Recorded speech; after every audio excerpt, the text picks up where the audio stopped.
В российские регионы с сегодняшнего дня начал поступать отечественный препарат Авифавир для лечения коронавируса.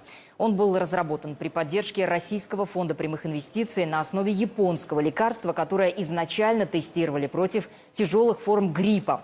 Однако выяснилось, что новый медикамент оказывает прямое действие и на COVID-19. В июне планируется распределить 60 тысяч курсов Авифавира в больницах 35 регионов. Для пациентов он будет бесплатным.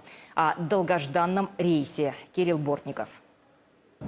Самолет с важным грузом в Екатеринбурге приземлился поздней ночью. В грузовом терминале максимально ускоряет процесс оформления посылки, чтобы уже утром эффективный препарат дошел до адресата.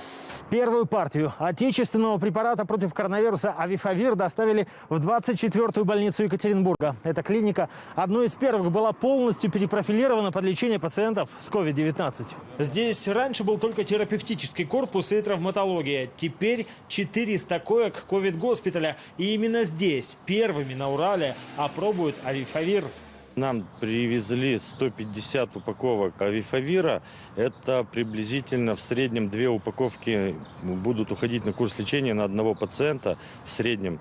Но это получается для 75 пациентов. Как только препарата будет достаточно на рынке, мы, я думаю, продолжим приобретение. Авифавир произведен совместным предприятием Российского фонда прямых инвестиций и группы компаний «Химрар». Отечественный препарат уже получили медики Кирова и Великого Новгорода, Ленинградской и Московской областей. Но это только начало. Препарат в ближайшее время поставят в десятки регионов страны. О том, что есть такая необходимость, в начале недели говорил Владимир Путин на встрече с главой РФПИ. И сегодня Кирилл Дмитриев сообщил, что производство будут наращивать. Мы планировали произвести 60 тысяч курсов в этом месяце, но мы видим очень повышенный спрос, поэтому мы произведем 100 тысяч курсов, и все это уже заказано, это заказы из 35 регионов, и также по мере того, как мы будем удовлетворять все потребности в России, мы видим заказы из более чем 15 стран. Соответственно, спрос большой, но и наши мощности позволяют, безусловно, все необходимое производить.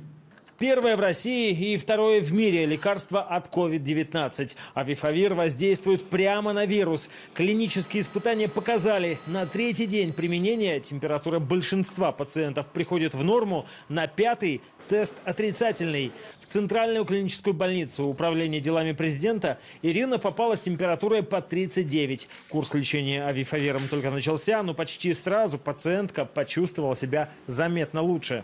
Ломота в теле прошла и чувствую себя бодро, даже, можно сказать, не болеющим человеком. Эффективность этого препарата очень высока.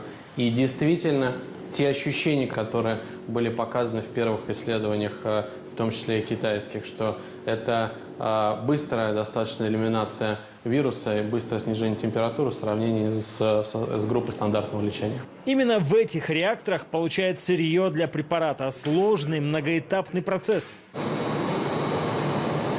В данный момент как раз происходит выделение продукта 3-й стадии, химическое получение субстанции. Сколько всего стадий? 7 химических стадий и 12 технологических. Сегодня Авифавир получили также больницы Нижнего Новгорода. Десятки упаковок прибыли и в Казань. Препарат для россиян будет бесплатным в рамках программы ОМС. В первую очередь Авифавир получат больные в тяжелом состоянии и средней степени тяжести протекания болезни. Производители готовы увеличить мощность до 1 миллиона курсов в год. Запросы уже поступают и из зарубежных стран. Кирилл Бортников, Татьяна Проскурякова, Максат Сапрагильдиев, Геннадий Лагунов, Елизавета Березкина, Елена Галеева. Вести.